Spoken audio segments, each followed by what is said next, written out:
The movie opens in 2015 in the Gulf of Aden, also known as Pirate Alley, off the Somali coast. A Chinese marine ship is brutally seized by pirates. Moments later, the pirates ascend the ship, firing at the Marines. 15 crew members are taken hostage. The Marine Corps, hidden from the pirates, are planning a unified attack to ensure the hostages' safety. A sniper is also concealed, ready to act at any moment. As their helicopter aligns with the ship, a sniper swiftly takes a shot, targeting one of the pirates. In the ship's lower levels, 2 soldiers engage the remaining pirates. Some pirates attempt to halt the ship, but the soldiers use a shield for protection and maintain the ship's course. As the Marines ready themselves for combat, the pirates flee in a speedboat. Despite approaching territorial boundaries, a Marine in a helicopter chooses to pursue the pirates. Regrettably, the situation escalates when 3 additional speedboats emerge unexpectedly, reigniting the conflict. The sniper is exerting every effort to aim accurately. However, while he is neutralizing the threats, he is struck by a bullet. This forces him to retreat and seek immediate medical attention. The captain informs his team that the sniper is stable and will be relocated to a secure location for recuperation. Yet, he neglects to mention the sniper's pre-existing spinal cord condition, which is already causing him distress. A week later, 2 investigative journalists uncover information about William Parsons, the director of development at an energy company in UAE. His responsibilities include uranium mining and procuring yellowcake, a type of uranium concentrate from overseas. One of the reporters, a woman, realizes that this explains their previous inability to trace the origin of the yellowcake. The investigators discover that the start of their investigation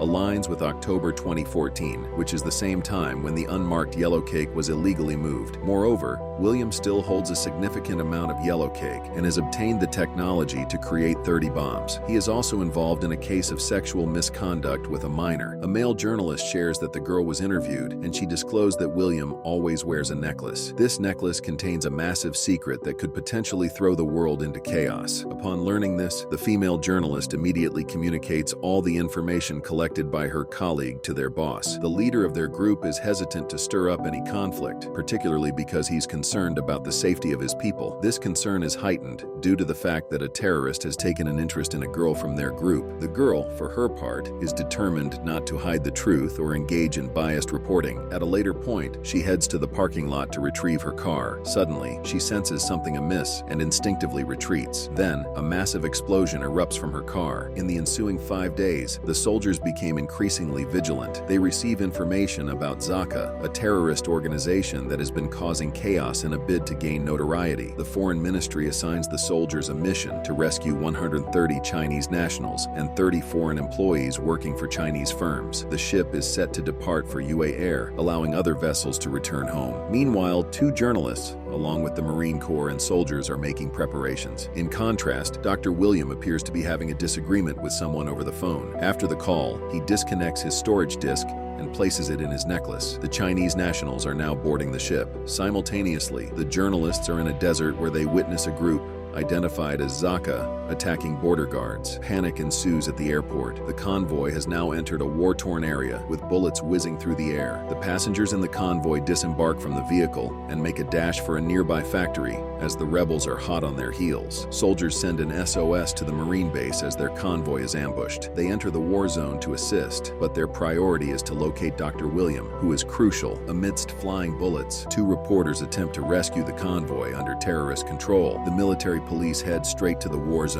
The terrorists devise a plan to destroy their target, creating a car bomb that causes significant damage, particularly to the military. Meanwhile, the reporters' convoy plunges off a cliff. Shortly after, the Chinese Navy rescues citizens trapped in a workshop. A car bomb is nearing, and a man insists he's not affiliated with Zaka. A soldier quickly enters the car amidst gunfire, rescuing the man who has a bomb strapped to his neck. He defuses the bomb and escapes with the man. In the desert where the convoy crashed, some passengers regain consciousness, but several are bleeding and severely injured. A girl attempts to take Dr. William's necklace, but he's still alive and refuses to let anyone touch it. A female reporter exits the car and finds a phone to contact the Marine Army. She requests help, reporting that the car's passengers, including a Chinese citizen, have been abducted by Zaka. The terrorist group's leader has his secretary monitoring events from her car. Meanwhile, a female reporter is rescued by the Navy, but she refuses to retreat to safety at the base. She insists on saving her assistant, Dr. William, and others, fearing many will die otherwise. However, the captain can't comply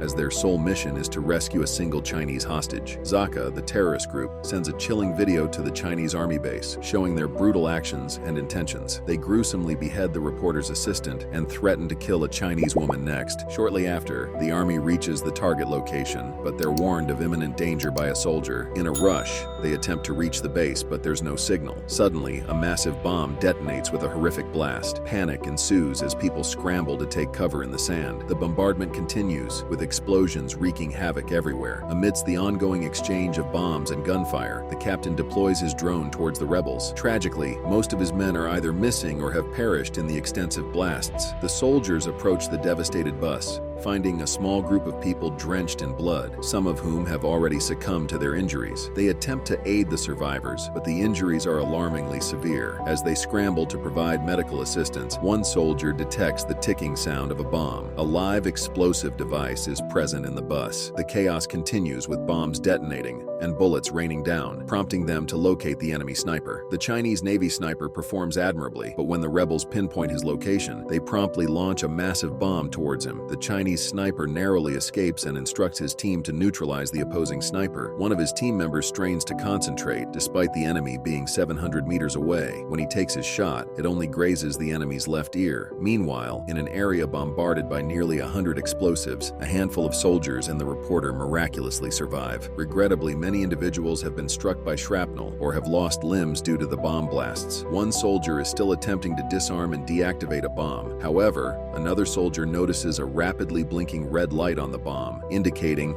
it's about to detonate. He yells out a warning and quickly takes cover in the sand along with his comrades. The resulting explosion is massive, dwarfing the previous blasts. The captain is filled with fear as he can't locate his team members and the reporter. He spots their feet protruding from a mound of sand and swiftly pulls them out. The captain requests reinforcements from the base, but is informed by his superior that there are no additional units available. Feeling disheartened, the captain questions his worthiness as a leader. Fortunately, one of his team members reassures him by explaining how they became a unit and affirms that he is indeed a competent leader. Other team members also boost the morale of their comrades, offering them candy as a small gesture to alleviate the pain they're enduring amidst the crisis. The captain approaches the reporter and informs her that she can accompany them to Bassam, where they plan to rescue the Chinese hostage. Upon their arrival, the local populace is thrown into a state of panic, but they are quickly reassured of their safety. The reporter begins to collect information about the terrorists and discovers that the hostages are being held in a camp. However, when the reporter informs the soldier about the presence of approximately 150 hostages and expresses her desire to save all of them, the soldiers do not agree. Their primary duty is to rescue the Chinese hostage only, and they are not willing to extend their efforts to save the others. In an attempt to justify their decision, one of the soldiers reveals to the reporter that her assistant has already been executed by the terrorists. Upon hearing this devastating news, the reporter becomes overwhelmed with anger. One of the soldiers sympathizes with the reporter and recognizes her distress. He appeals to their captain, suggesting that if they have the opportunity, they should try to save the remaining hostages as well. After some time,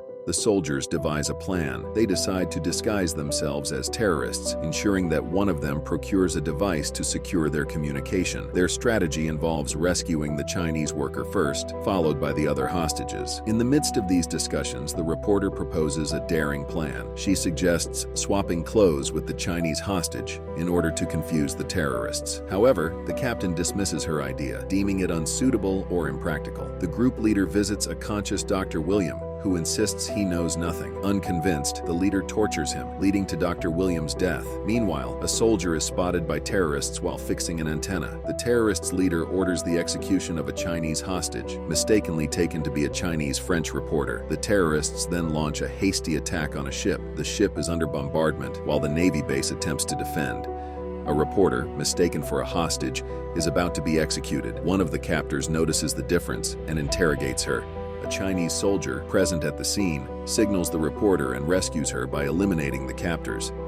As they retreat with the rescued individuals, their vehicle hits sharp metal, causing a tire puncture and panic among the group. The group, now seen as intruders, initiates another battle. A terrorist sniper injures a soldier's leg, prompting a warning to the rest of the group. The captain tries to contact the base for help, but signal issues prevent communication. They discover a military tank and use it to assault the terrorist camp. Meanwhile, Their snipers work together to neutralize the enemy sniper. As they drive, they are spotted by the enemy, and another battle ensues. Despite being shot in the face, one soldier continues to fight. A rescued hostage is shot in the leg and receives treatment while under fire in a room. A soldier attempts to return a dynamite, resulting in an explosion and loss of his left arm. Shido, a soldier, is fatally shot in the neck, causing grief among his comrades. Their tank is hit, slowing it down during a missile exchange. A sandstorm reduces visibility to zero. Despite her best efforts to navigate and defend the tank, the reporter is shot 3 times. A rescue aircraft arrives for the troops and fallen soldiers. The reporter, though wounded, assures she's okay and gives the captain a bracelet before they depart in a helicopter. The remaining troops decide to return before the impending Yellowcake crisis, launching an unauthorized operation. They confront and eliminate enemies they encounter. Upon arrival, a poignant moment unfolds as the leader and a soldier share a hug, and a necklace is exchanged. The Chinese soldier quickly conceals himself, altering the plan to accompany their leader. The leader receives a call ordering the elimination of the rebels, which he carries out. The captain apprehends the leader, while a female soldier, in an area filled with yellow tanks, is attacked by a terrorist. She fights back, ultimately defeating the terrorist. As the terrorists pursue the captain's vehicle, they exit the car and threaten to kill their leader. A terrorist seizes a female soldier, posing a threat to the Chinese military. A Chinese sniper retaliates, shooting the terrorist holding the soldier. Concurrently, the captain eliminates the terrorist leader. Zhao Long, the female soldier, retrieves the dirty bomb formula and boards a plane carrying Yellowcake. Despite gunfire, the remaining soldiers also board the plane. Upon their return, the fallen officers are honored for their bravery. The film concludes with Chinese maritime vessels detaining 3 U.S. Navy ships for trespassing into Chinese waters. And with that, the movie ends.